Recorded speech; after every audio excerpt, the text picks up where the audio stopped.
Assalamualaikum warahmatullahi wabarakatuh. Sahabat Bahaul Story, bagaimana kabar kalian? Semoga selalu dalam keadaan sehat, dimudahkan segala urusan dan dilancarkan rezekinya. Amin ya robbal alamin. Kisah Abu Nawas mengikuti sayembara menginap 40 hari di kuburan. Dikisahkan, ada saudagar yang sangat dermawan. Setiap hari ia selalu menyantuni fakir miskin dan anak-anak yatim.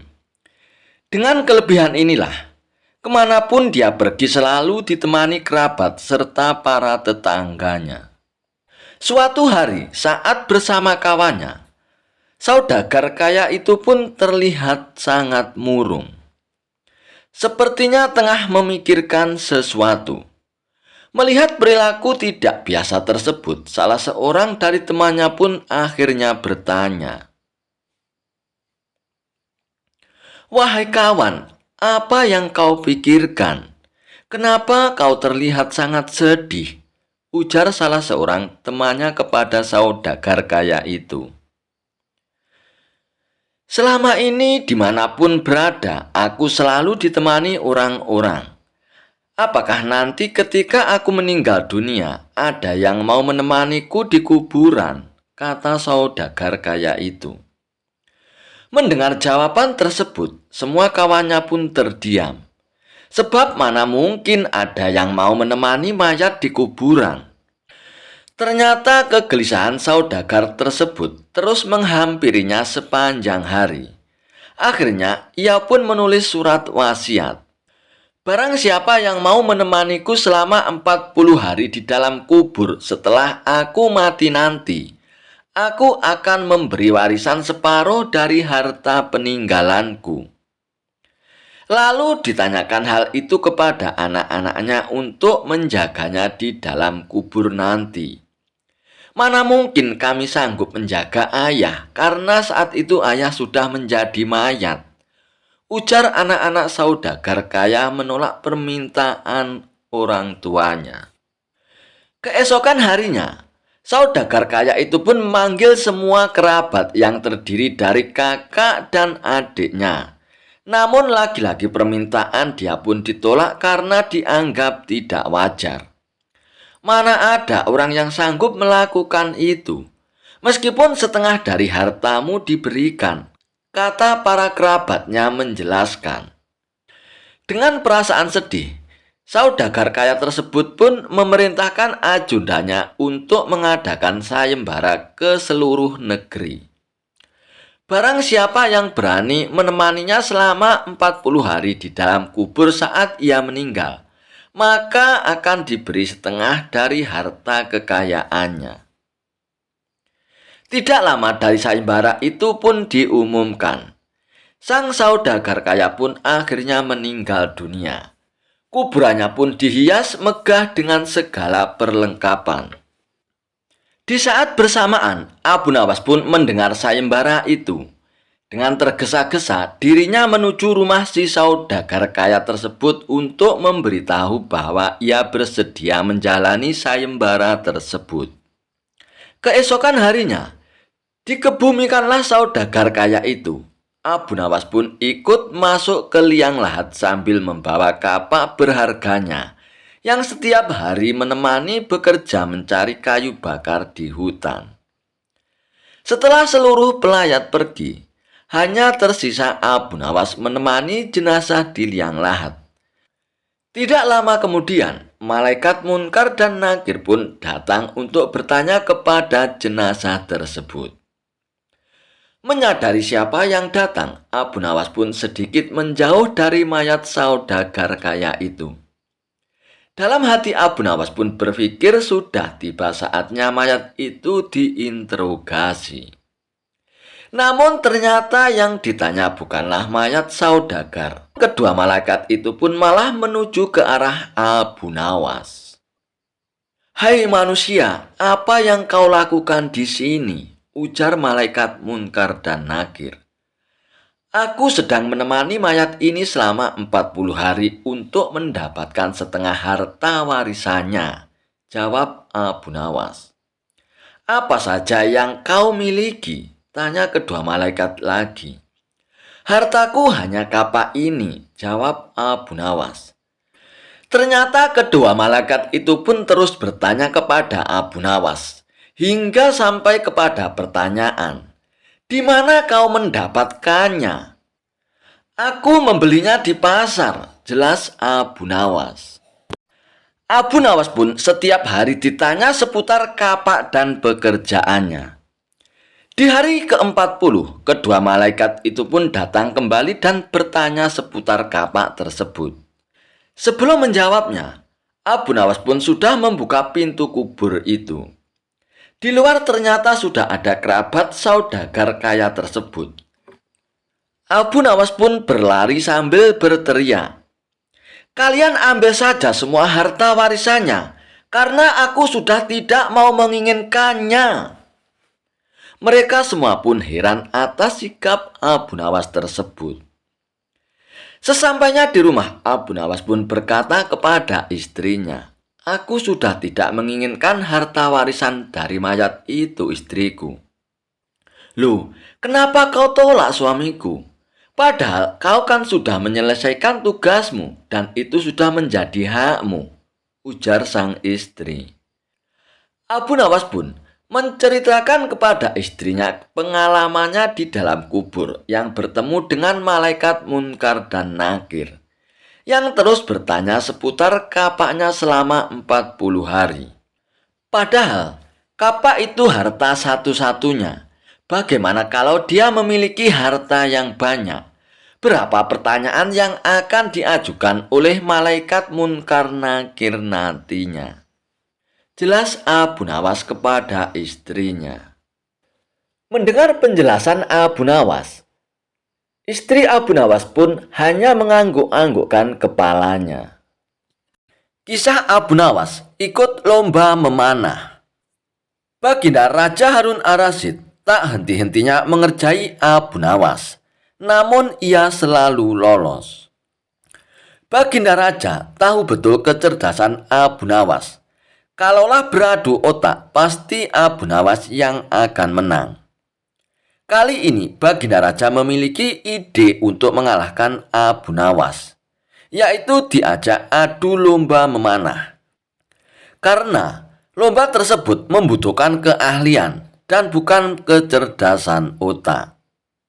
Lalu Abu Nawas pun dipanggil Baginda Raja untuk menghadap ke istana. "Aku sedang mengadakan lomba memanah. Kamu harus ikut lomba itu, Abu Nawas," perintah Baginda Raja. Di saat Abu Nawas kebingungan, Baginda Raja pun berkata lagi, "Hai Abu Nawas, kenapa kamu masih bengong? Ada hadiah besar menantimu, Abu Nawas. Tapi syaratnya kamu hanya boleh memanah 1 kali dan harus tepat sasaran. Kalau berhasil, hadiah besar bisa kamu bawa pulang, Abu Nawas. Tapi kalau kamu gagal, kamu harus pulang ke rumah dengan jalan merangkak," ucap Baginda Raja. Ternyata dugaanku benar. Raja memanggilku ke istana hanya untuk mempermalukanku. Sudah tahu aku tak pandai memanah, ucap Abu Nawas dalam hatinya. Abu Nawas pun berpikir keras agar selamat dari jebakan Baginda Raja. Abu Nawas pun dengan berat hati mengambil busur dan anak panah. Otaknya terus berputar mencari cara agar tidak dipermalukan Baginda Raja. Akhirnya, dengan memantapkan hati, Abu Nawas pun membidik sasarannya. Ia pun mulai memanah dan sudah bisa ditebak anak panah meleset jauh dari sasaran. Namun dengan kecerdikannya, Abu Nawas pun berteriak, "Itu tadi gaya memanah Tuan Menteri." Segera dicabutnya anak panah itu. Ia pun membidiknya dan memanah lagi. Masih juga meleset dari sasaran. Abu Nawas pun berteriak lagi, "Demikian gaya wali kota memanah." Baginda Raja pun menjadi tidak sabar dan berteriak, "Hai Abu Nawas, mana gaya memanahmu?" tanya Baginda Raja. "Tenanglah Baginda, gaya hamba tentu lebih baik," ujar Abu Nawas. Selanjutnya Abu Nawas pun mencabut anak panah lagi dan membidik, tapi meleset lebih jauh. Ia pun berteriak, "Ini gaya Tuan Lurah memanah. Wahai Abu Nawas, yang aku minta gaya memanahmu, bukan gaya orang lain," hardik Baginda Raja. Abu Nawas pun nyaris putus asa, tapi tetap menunjukkan wajah lucunya. "Tenang Baginda, tenang saja Baginda," ucap Abu Nawas sambil mengambil anak panahnya lagi. Dan beruntung baginya, kali ini anak panah pun melesat menyentuh sasaran. Ia pun berteriak sangat kencang, "Inilah gaya Abu Nawas Baginda. Untuk itu aku tunggu hadiah dari Paduka Raja." Melihat kecerdikan Abu Nawas, Baginda Raja pun tak henti-hentinya tertawa. "Kamu memang cerdik Abu Nawas," kata Baginda Raja sambil menyerahkan hadiahnya. Suatu hari, Abu Nawas merasa sedih karena kehilangan burung yang amat disayanginya. Tidak ingin kesedihannya berlarut-larut, ia pun berinisiatif membeli burung yang baru. Maka pergilah Abu Nawas ke pusat kota untuk membeli burung. Setibanya di pasar, Abu Nawas pun langsung mendatangi salah satu toko yang menjual beraneka macam burung. "Anda mencari burung jenis apa, Tuan?" tanya penjual burung kepada Abu Nawas. "Aku mau lihat-lihat dulu, Tuan. Nanti kalau sekiranya ada yang cocok, baru nanti aku beli," jawab Abu Nawas. Lalu tanpa sengaja Abu Nawas pun melihat ada burung yang sangat indah. Bulunya warna-warni dan kemilau. "Burung apa ini Tuan? Aku baru melihatnya," tanya Abu Nawas. "Oh, ini burung dari India Tuan. Apakah Tuan berminat?" jawab si penjual burung. "Iya Tuan, aku tertarik sekali. Tapi apa burung ini bisa berkicau?" tanya Abu Nawas lagi. "Waduh, sayang sekali Tuan. Burung ini tidak bisa berkicau.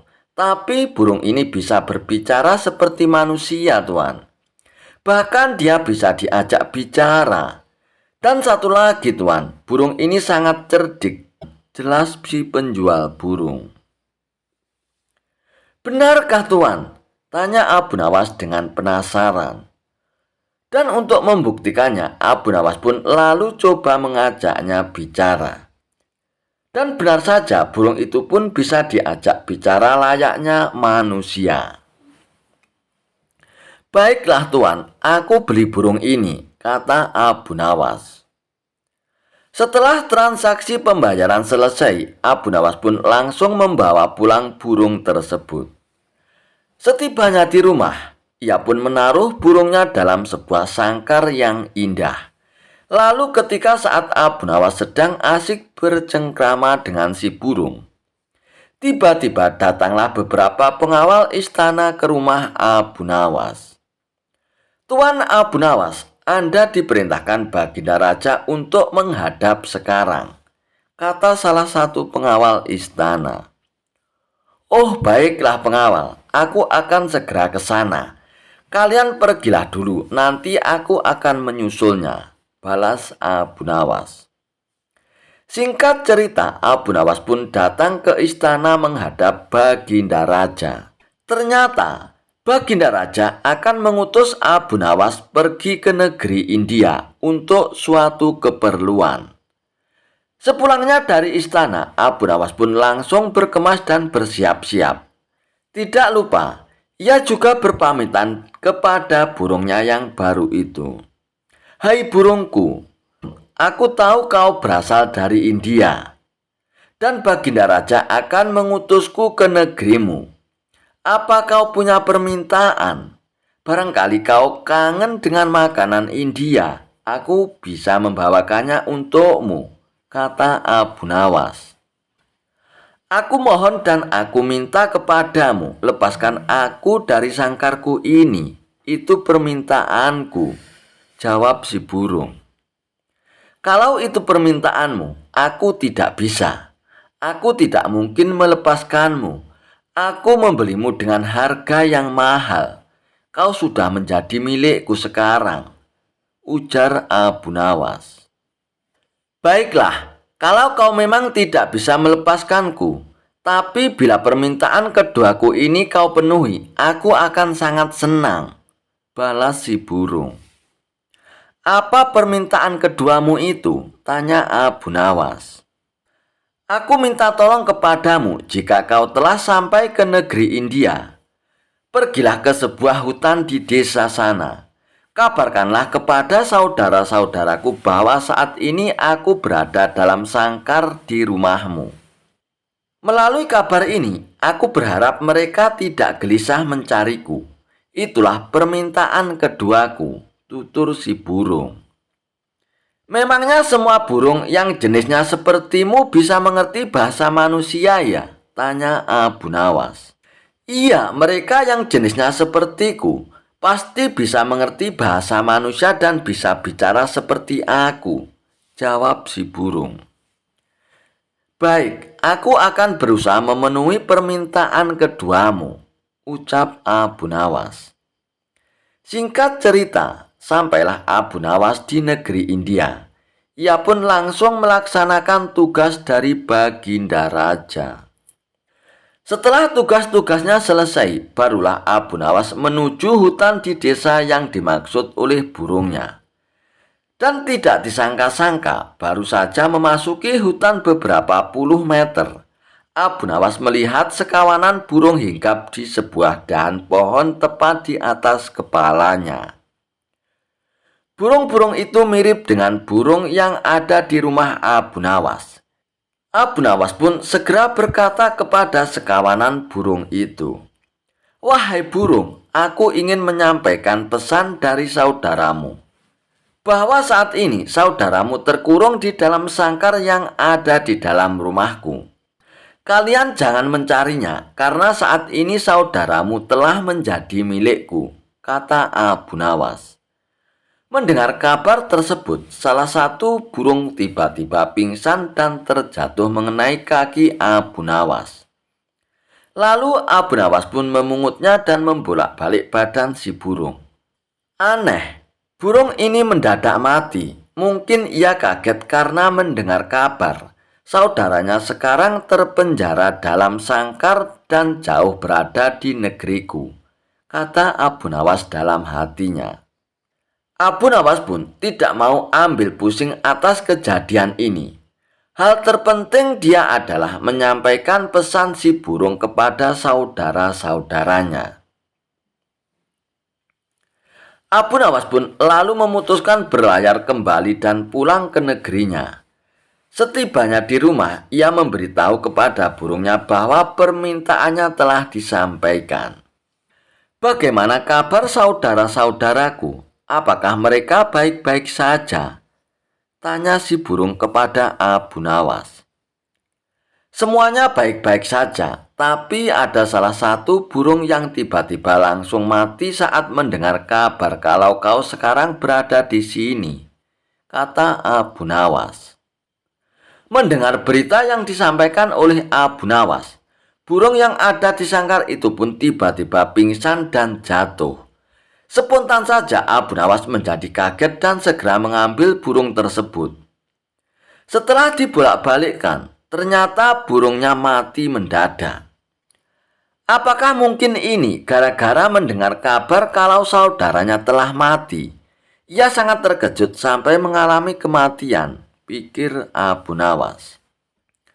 Abu Nawas pun menjadi sedih sekali. Lalu Abu Nawas pun mengambil burung itu, lalu menempatkannya di bibir jendela.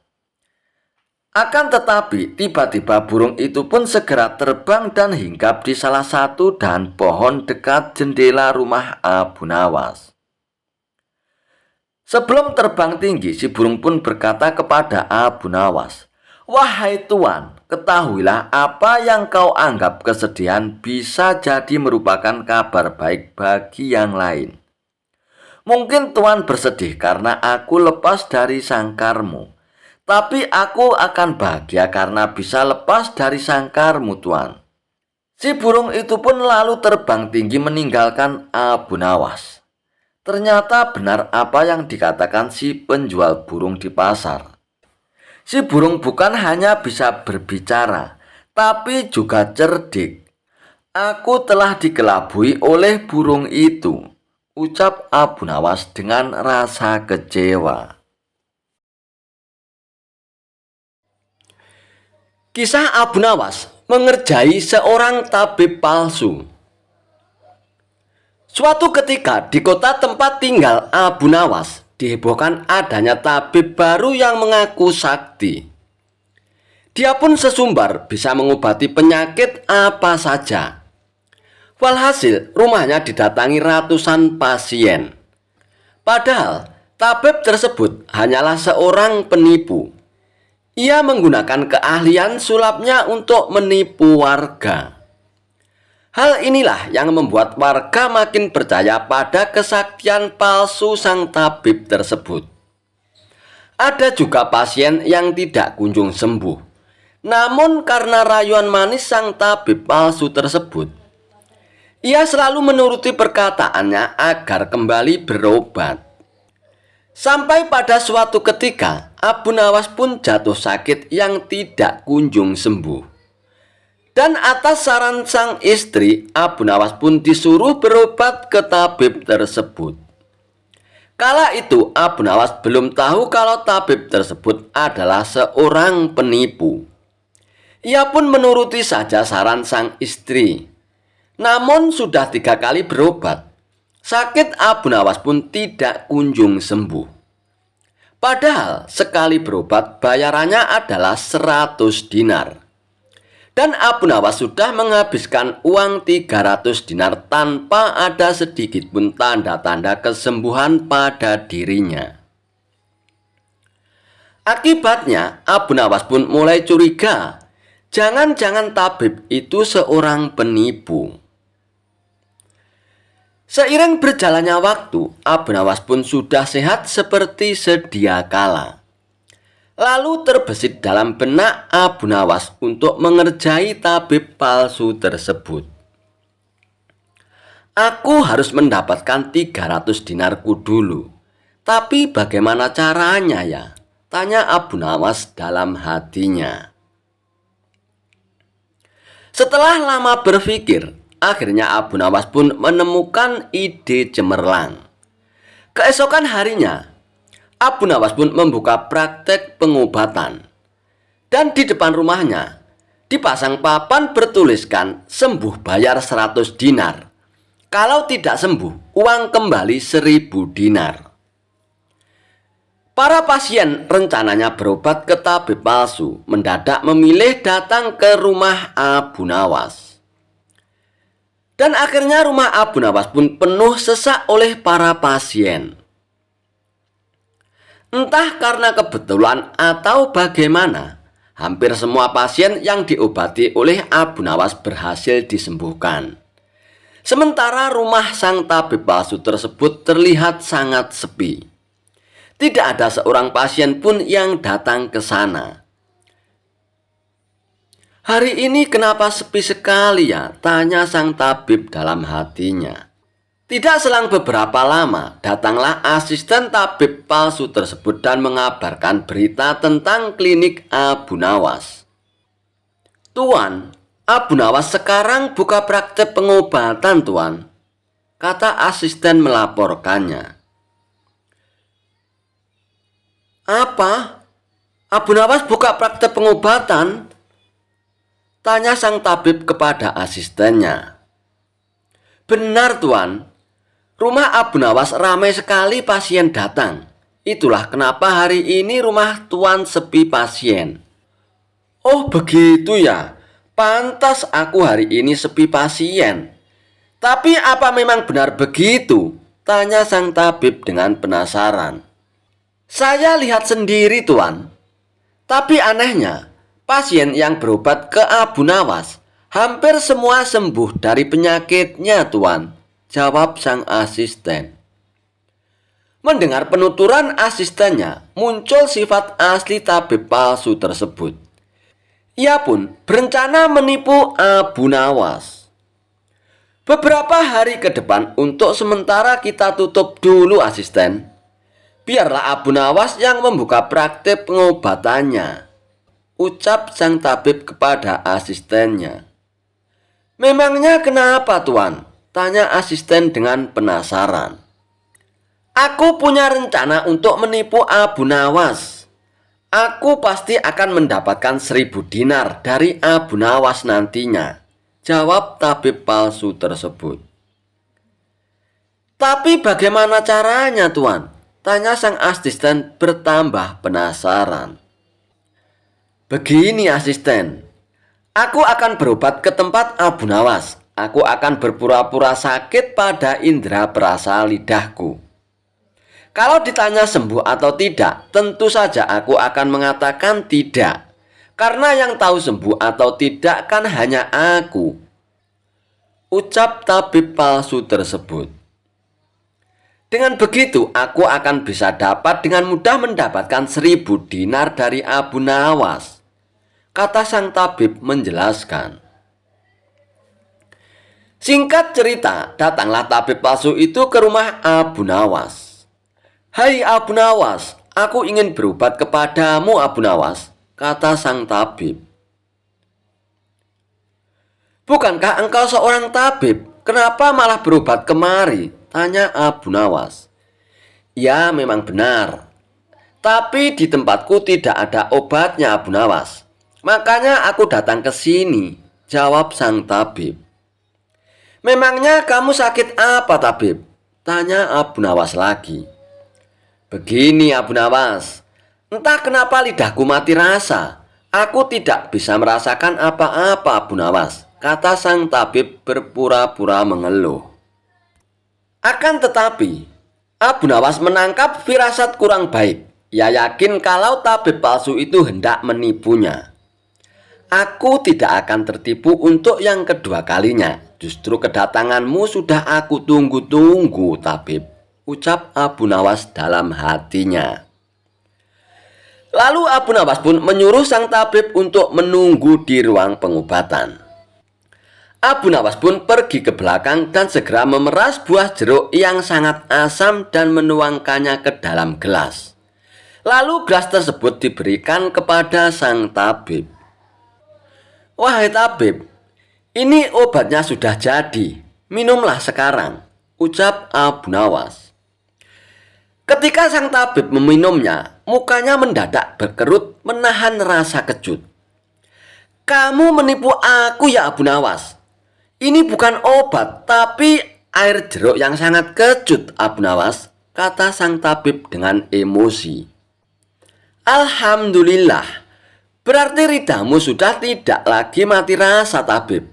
Sekarang bayarlah ongkosnya, yaitu 100 dinar, pinta Abu Nawas. Waduh, aku keceplosan. Gagal lagi rencanaku, pikir sang tabib palsu tersebut. Lalu sang tabib itu pun terpaksa memberikan uang 100 dinarnya kepada Abu Nawas. Tapi sang tabib tidak putus asa. Ia pun terus berusaha agar bisa mendapatkan 1.000 dinar dari Abu Nawas. Hari berikutnya, ia pun kembali mendatangi Abu Nawas. Hai Abu Nawas, aku mau berobat lagi, Abu Nawas, kata sang tabib palsu tersebut. Oh, silakan tabib. Apa lidahmu masih mati rasa lagi? Tanya Abu Nawas meledeknya. Bukan, Abu Nawas. Kali ini penyakitnya berbeda, jawab sang tabib. Luar biasa. Ternyata kamu punya banyak stok penyakit ya, tabib. Kali ini apa penyakitnya? Tanya Abu Nawas lagi. Aku hilang ingatan, Abu Nawas, jawab tabib tersebut. Apakah kamu kesandung kasus korupsi, tabib? Makanya hilang ingatan, tanya Abu Nawas. Enak saja kamu, Abu Nawas. Memangnya aku pejabat apa? Jawab tabib dengan nada protes. Baiklah, sekarang kamu tunggu di sini sebentar. Aku akan mengambilkan obatnya, tabib, ucap Abu Nawas. Tidak beberapa lama kemudian, Abu Nawas pun kembali menemui sang tabib palsu. Ini obatnya, tabib, silakan diminum, kata Abu Nawas sambil memberikan gelasnya. Aku tidak mau minum air ini, Abu Nawas, ucap tabib tersebut. Loh, memangnya kenapa, tabib? Katanya ingin sembuh, kok tidak mau minum obatnya, ucap Abu Nawas. Lah ini kan perasan air jeruk seperti kemarin, Abu Nawas. Aku tidak mau minum, kata sang tabib menolaknya. Alhamdulillah. Tanpa meminumnya pun kamu sudah sembuh, tabib. Sekarang bayar 100 dinar lagi, pinta Abu Nawas. Sudah sembuh? Sembuh dari mana, Abu Nawas? Apanya yang sembuh? Kamu jangan mengada-ada, Abu Nawas, protes sang tabib tersebut. Nah, buktinya kamu masih ingat dengan obat yang kemarin aku berikan. Berarti sakit hilang ingatanmu sudah sembuh, tabib, jelas Abu Nawas. Untuk kedua kalinya, rencana sang tabib palsu mengalami kegagalan juga. Mau tidak mau, ia pun harus memberikan uang 100 dinar lagi kepada Abu Nawas. Kurang ajar Abu Nawas, ternyata tidak sebodoh yang kukira, pikir tabib palsu tersebut.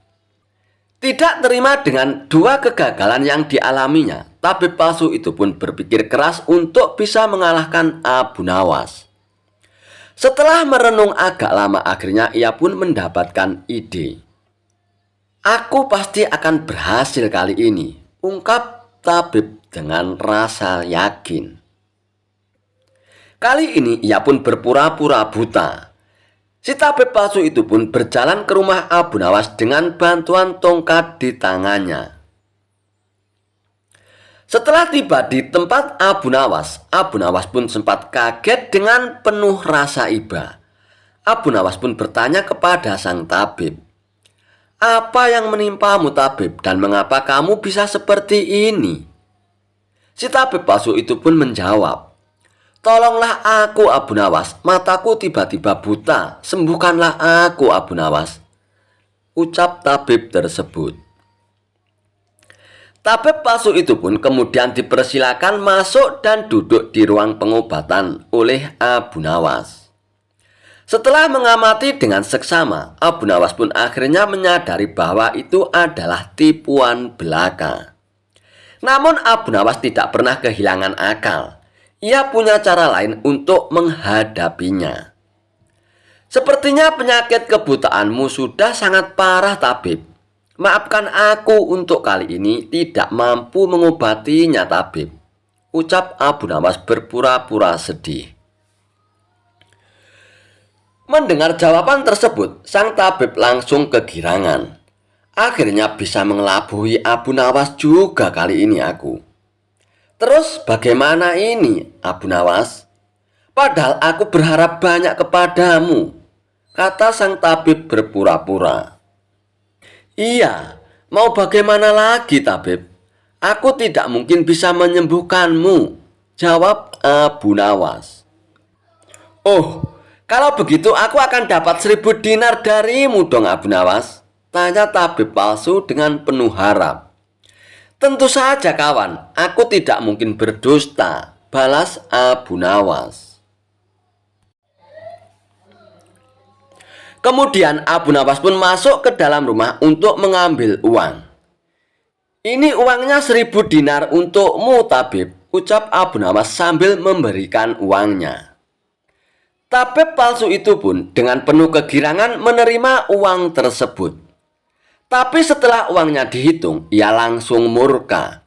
"Hai Abu Nawas, kenapa hanya 10 dinar yang kau berikan?" tegas tabib palsu dengan emosi. "Hai tabib, dari mana kamu tahu kalau jumlahnya hanya 10 dinar?" tanya Abu Nawas balik. Uangnya memang ada 10, tapi pecahannya 1 dinar saja ini. Bukan 100 dinar, Abu Nawas. Memangnya aku buta apa? Balas tabib tambah emosi. Alhamdulillah, sekarang kamu sudah sembuh, tabib, kata Abu Nawas sambil mengambil kembali uangnya. Maksudmu ini apa, Abu Nawas? Kenapa uangnya diambil lagi? Tanya tabib dengan kebingungan. Loh, kamu kan sudah sembuh. Sekarang sini bayar 100 dinar, pinta Abu Nawas. Sembuh apanya? Kamu jangan mengada-ada lagi, Abu Nawas, protes tabib tersebut. Bukankah kamu kesini katanya mengalami kebutaan? Tapi kamu bisa membedakan mana pecahan 1 dinar dan pecahan 100 dinar. Berarti matamu tidak buta lagi dan kamu sekarang bisa melihat, tabib, jelas Abu Nawas. Tabib palsu itu pun tidak bisa berkata apa-apa lagi. Ia pun terpaksa memberikan uang 100 dinar lagi kepada Abu Nawas. Dan ia pun akhirnya pergi dengan perasaan kecewa. Aku kapok berurusan dengan Abu Nawas, ucap si tabib palsu tersebut sambil ngeloyor. Kisah Abu Nawas memenangkan lomba berburu. Suatu hari yang cerah, Raja Harun ar-Rasyid dan para pengawalnya meninggalkan istana untuk berburu. Namun di tengah perjalanan, salah satu pejabat kerajaan yang bernama Abu Jahil menyusul dengan terengah-engah di atas kudanya. Baginda hamba mau mengusulkan sesuatu, kata Abu Jahil sambil mendekati sang raja. Apa usulmu, wahai Abu Jahil? Tanya baginda raja. Agar acara berburu ini lebih menarik dan disaksikan banyak penduduk, bagaimana kalau kita sayembara saja? Ujar Abu Jahil dengan raut wajah serius. Baginda raja pun terdiam sejenak dan mengangguk-anggukkan kepala. Hamba ingin beradu ketangkasan dengan Abu Nawas, dan nanti pemenangnya akan mendapatkan sepundi uang emas. Tapi kalau kalah, hukumannya adalah dengan memandikan kuda-kuda di istana selama 1 bulan. Tutur Abu Jahil meyakinkan baginda raja. Dan akhirnya, baginda raja pun menyetujui usulan dari Abu Jahil tersebut. Hitung-hitung sayembara itu akan memberikan hiburan kepadanya. Maka dipanggillah Abu Nawas untuk menghadap baginda raja. Dan Abu Nawas pun segera menghadap Raja Harun ar-Rasyid. Ia pun diberi petunjuk panjang lebar oleh baginda raja. Namun pada awalnya Abu Nawas menolak sayembara tersebut, karena ia tahu bahwa semua ini adalah akal licik dari Abu Jahil yang ingin menyingkirkannya dari istana. Tapi baginda Raja Harun ar-Rasyid memaksa dan Abu Nawas tak bisa menolaknya. Abu Nawas pun berpikir sejenak.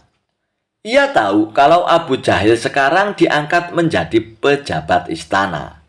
Ia pasti mengerahkan semua anak buahnya untuk menyumbang seekor binatang buruannya di hutan nanti. Namun karena kecerdikannya, Abu Nawas pun tersenyum riang. Abu Jahil yang amat melihat perubahan raut muka Abu Nawas menjadi penasaran dibuatnya. Mana mungkin Abu Nawas bisa mengalahkan dirinya kali ini, pikir Abu Jahil dalam hatinya.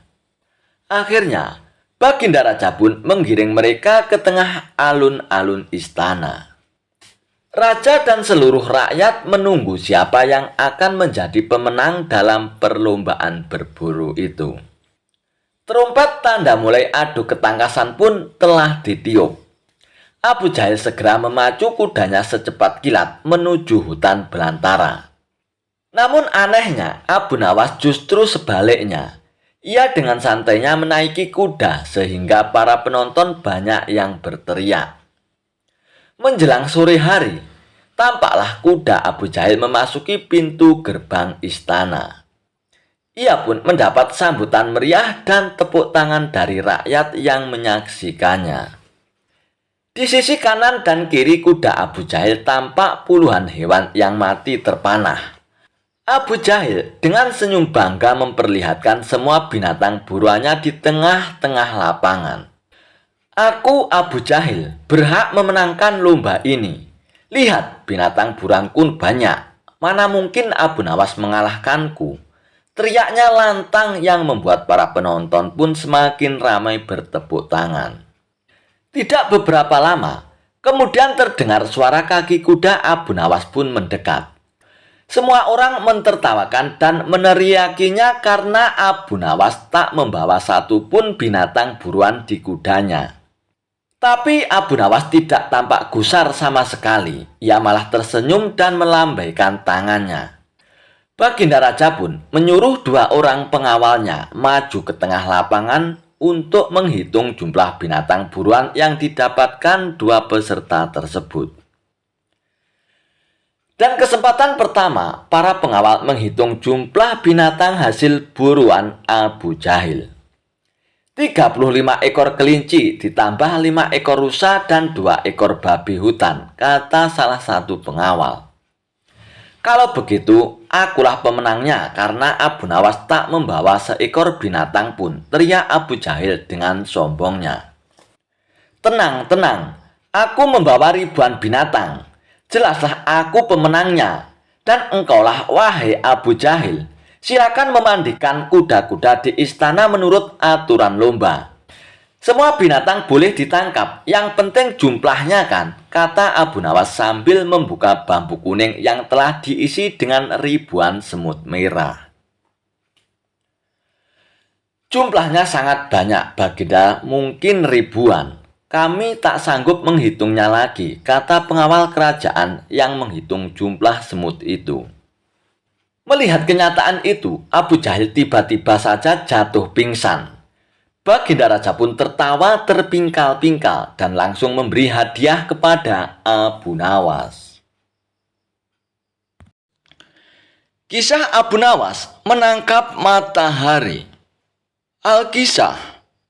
Pada suatu saat, Baginda Raja ingin membuat rakyatnya bahagia.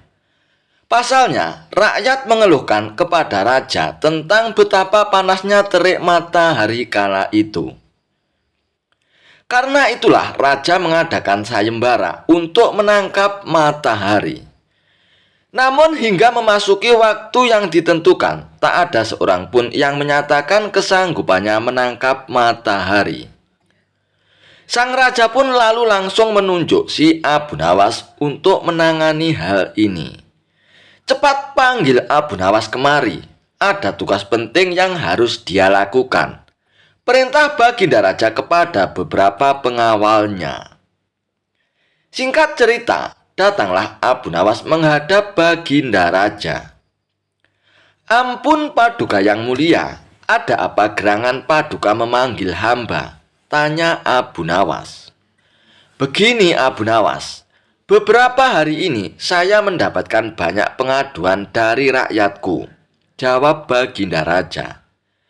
Kalau boleh tahu, apa pengaduan mereka, Paduka yang mulia? Barangkali hamba bisa membantunya, Paduka, balas Abu Nawas.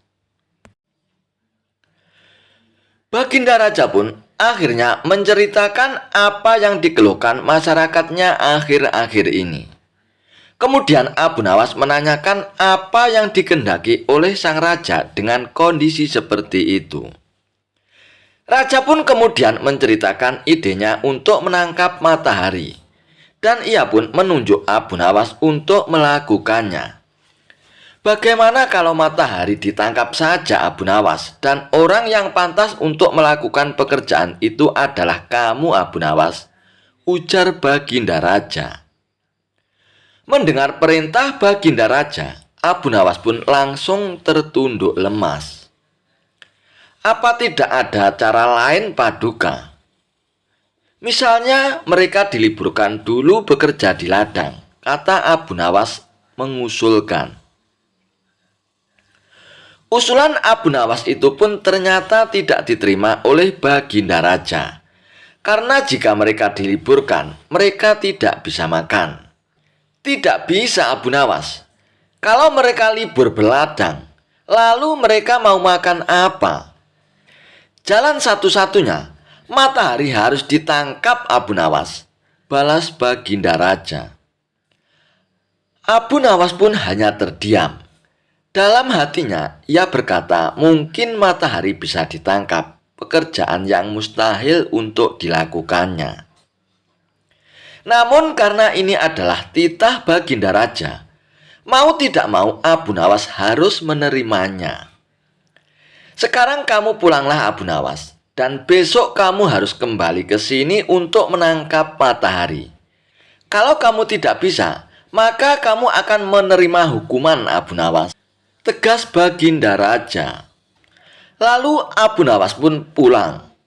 Setibanya di rumah, Abu Nawas pun terus memikirkan cara supaya ia bisa melepaskan diri dari hukuman. Ia terus memutar otaknya hingga tengah malam. Lebih baik aku sholat isya dulu, nanti aku malah ketiduran, pikir Abu Nawas.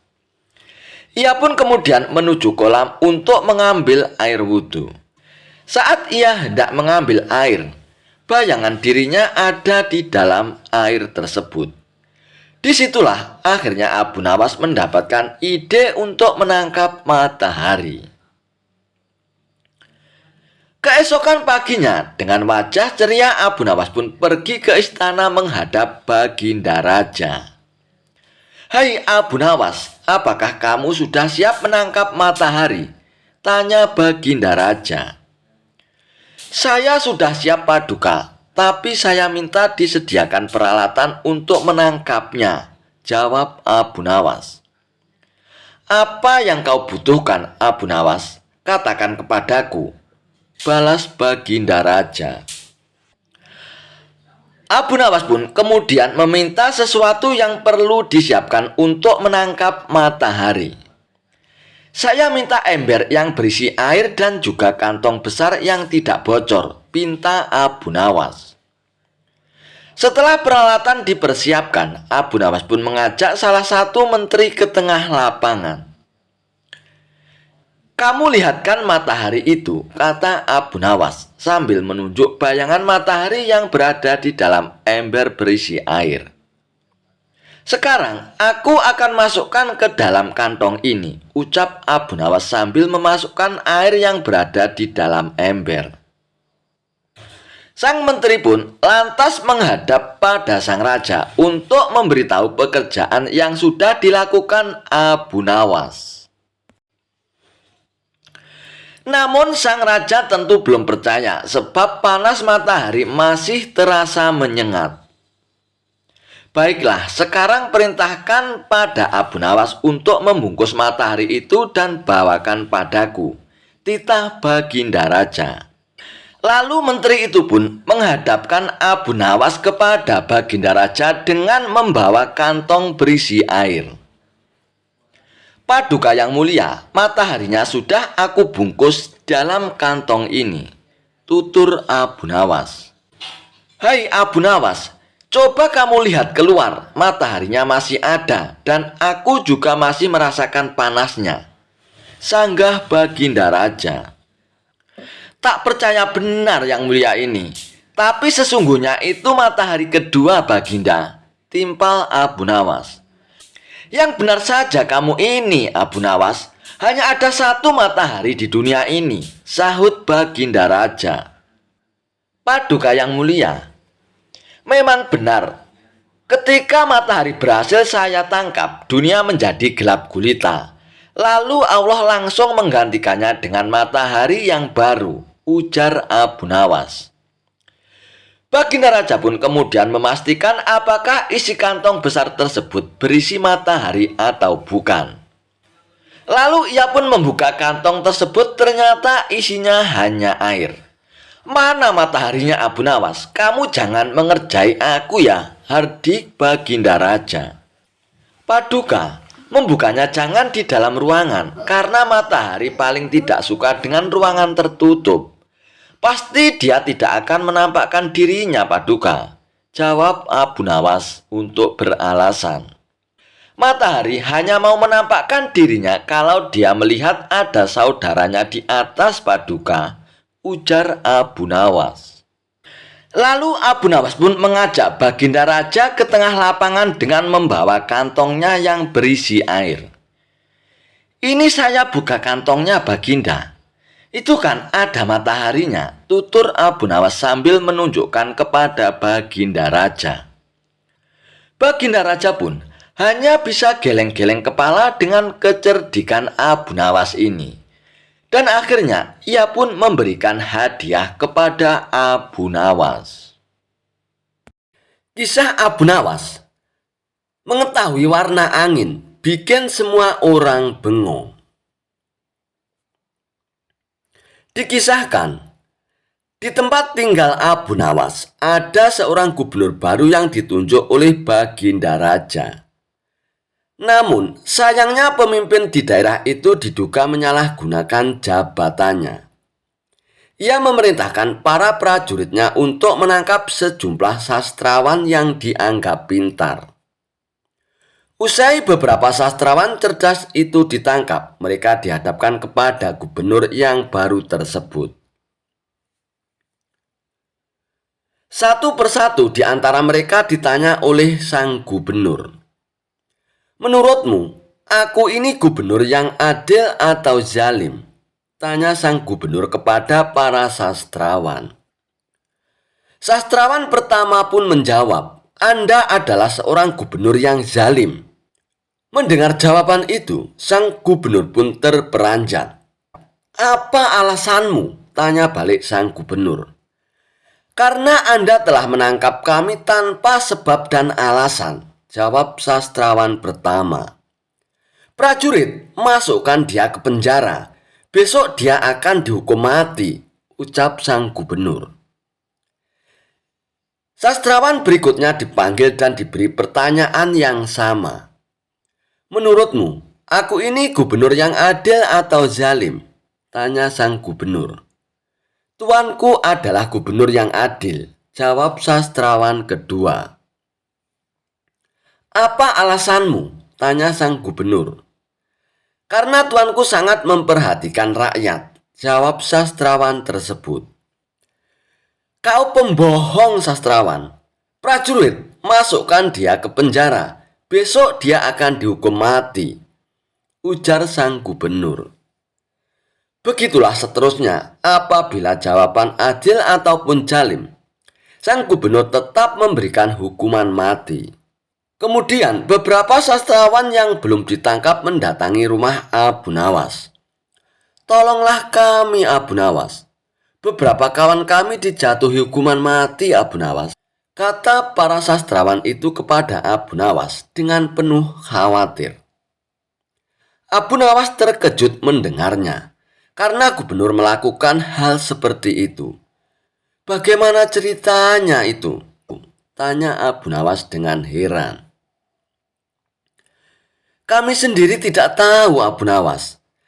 Tanpa sebab, gubernur yang baru itu menangkap para sastrawan di kota ini lalu mereka ditanya satu persatu, apakah dia gubernur yang adil atau zalim. Bila jawabnya zalim, maka akan dihukum mati. Dan jika jawabnya adil, juga tetap dihukum mati," kata mereka menjelaskan kepada Abu Nawas. "Kalau begitu, pasti gubernur sakit, dia tidak waras," ucap Abu Nawas. "Itulah kenapa kami ke sini, Abu Nawas. Kami mendatangimu agar kau menyelamatkan kawan-kawan kami, Abu Nawas. Sebab rencananya besok mereka akan dihukum mati," tutur para sastrawan itu. "Baiklah, kalau begitu aku akan ke istana gubernur. Sekarang juga kalian pulanglah," ucap Abu Nawas. Lalu Abu Nawas pun pergi menghadap sang gubernur. Sesampainya di istana, Abu Nawas pun langsung menghadap gubernur. Melihat kehadiran Abu Nawas, gubernur langsung emosi. "Hai, ngapain kau datang ke istanaku?" tanya sang gubernur. "Aku mendengar kabar Anda menyuruh beberapa prajurit menangkap para sastrawan pintar di kota ini. Tapi kenapa aku tidak ditangkap? Aku sangat tersinggung," jawab Abu Nawas. "Oh, jadi kau menganggap dirimu bagian dari mereka ya?" tanya sang gubernur. "Tentu saja, Masyarakat di kota ini tahu siapa aku. Aku adalah sastrawan terpandai di kota ini, balas Abu Nawas. Baiklah, Algojo tangkap Abu Nawas dan penggal lehernya, pinta sang gubernur.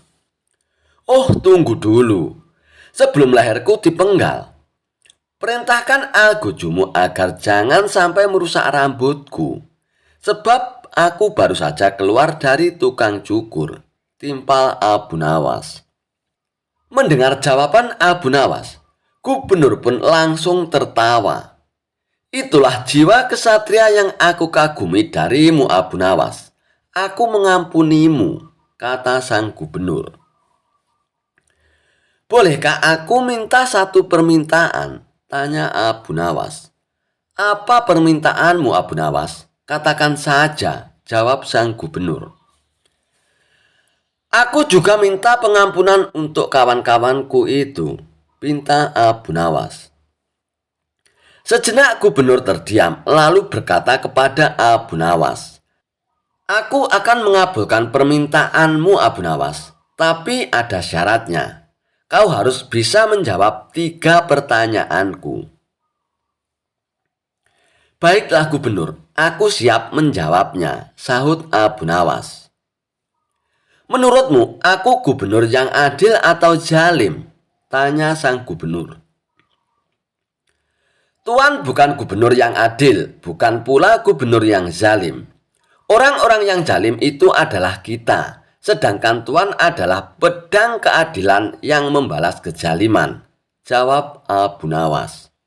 Luar biasa, jawabanmu sungguh menakjubkan, Abu Nawas, ujar sang gubernur. Sekarang pertanyaan kedua. Mana yang lebih bermanfaat, matahari atau bulan? Tanya sang gubernur. Matahari terbit di siang hari bersamaan dengan terangnya dunia. Maka menurutku matahari kurang bermanfaat. Sementara bulan terbit di waktu malam hari yang menerangi dunia dan menjadikannya seperti siang. Maka menurutku manfaat bulan lebih besar, jawab Abu Nawas. Gubernur pun tertawa dengan jawaban Abu Nawas. Memang nyeleneh, tapi masuk akal. Baiklah Abu Nawas, sekarang pertanyaan terakhir. Menurutmu warna angin itu apa, Abu Nawas? Tanya sang gubernur. Warna angin itu merah, sang gubernur, jawab Abu Nawas dengan enteng. Lalu apa alasanmu, Abu Nawas? Tanya sang gubernur. Kalau kita masuk angin, lalu badan kita dikeroki, pasti akan muncul warna merah di badan kita. Itu menunjukkan kalau angin sedang keluar. Berarti warna angin adalah merah, jawab Abu Nawas menerangkan.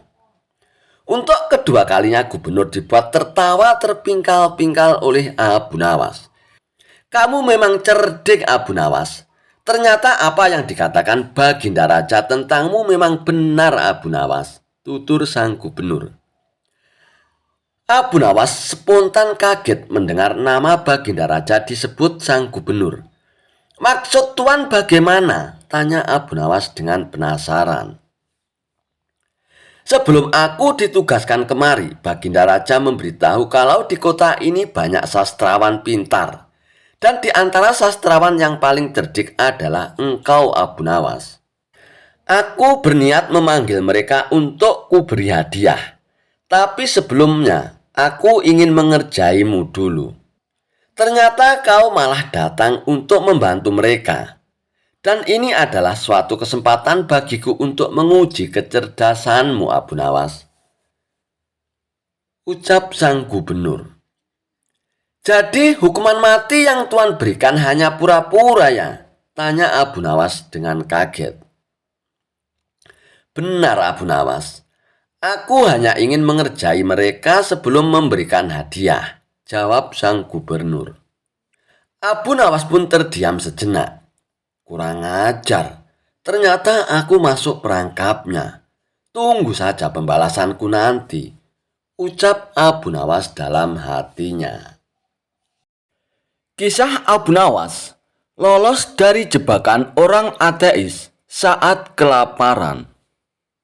Dikisahkan, Abu Nawas mempunyai tetangga seorang ateis. Ateis merupakan keyakinan yang tidak mempercayai adanya Tuhan. Meskipun demikian, Abu Nawas tetap menghormati tetangganya orang ateis tersebut. Apabila Abu Nawas mendapatkan rezeki yang berlebih, ia selalu berbagi dengan para tetangganya, termasuk orang ateis itu. Begitupun sebaliknya, tetangganya yang ateis tersebut selalu berbagi kepada Abu Nawas jika mendapatkan rezeki yang banyak. Mereka pun hidup dengan rukun dan saling menghormati, meskipun keyakinan mereka berbeda. Namun ada salah satu hal yang membuat tetangga ateis ini kesal dengan perilaku Abu Nawas. Pasalnya, karena setiap orang ateis ini akan berangkat kerja, Abu Nawas selalu berkata padanya, "Alhamdulillah," saat orang ateis tersebut melewati depan rumah Abu Nawas. Sebenarnya, ucapan tersebut bukan untuk mengolok-olok tetangganya orang ateis itu. Karena Abu Nawas selalu mengatakan Alhamdulillah kepada siapa saja yang lewat di depan rumah Abu Nawas. Dan itu pun sudah menjadi kebiasaannya. Lama-kelamaan, tetangga ateis ini merasa tidak nyaman dan terganggu dengan ucapan Abu Nawas. Suatu pagi, saat hendak berangkat kerja, orang ateis ini pun melihat Abu Nawas sudah duduk di depan rumahnya. Saat orang ateis ini melintas tepat di depan Abu Nawas sambil tersenyum, terdengar ucapan Alhamdulillah. Maka marahlah orang ateis itu, dan ia pun berkata, "Tidak ada Tuhan." Ia pun berteriak dengan mata melotot. Abu Nawas pun terkejut melihat orang ateis itu tiba-tiba marah. "Hai kawan, kenapa kau begitu emosi? Apa salahku?" tanya Abu Nawas dengan heran. "Aku tidak suka dengan ucapanmu, Abu Nawas. Jangan ucapkan kata-kata itu di depanku," bentak orang ateis tersebut. Karena tak ingin ribut dengan tetangganya, Abu Nawas pun memilih untuk mengalah. "Baiklah kawan, saya tidak akan mengulanginya lagi," ucap Abu Nawas. Akibat kejadian tersebut, akhirnya hubungan antara mereka pun menjadi renggang. Sebenarnya Abu Nawas sudah berusaha untuk tetap menjalin hubungan baik. Namun tetangga ateis tersebut justru menjauhinya. Pada suatu malam, Abu Nawas merasakan perutnya sangat lapar.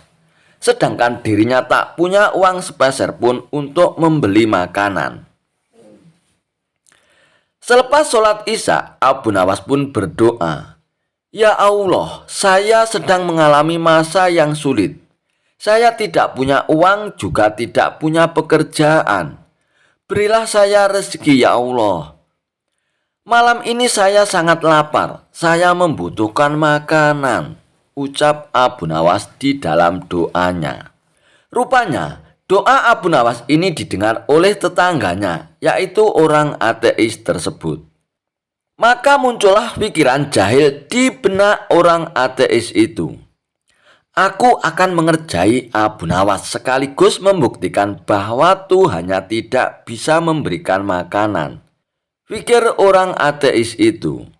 Kemudian, orang ateis itu pun pergi ke warung untuk membeli beberapa potong roti, lalu dimasukkan ke dalam kantong plastik.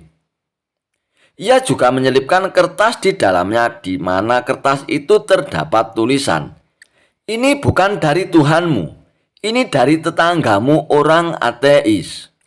Sepulangnya dari warung, ia pun meletakkan kantong plastik yang berisi roti tersebut tepat di depan pintu rumah Abu Nawas. Orang ateis itu pun lalu mengetuk pintu rumah Abu Nawas dan langsung bersembunyi di balik semak-semak.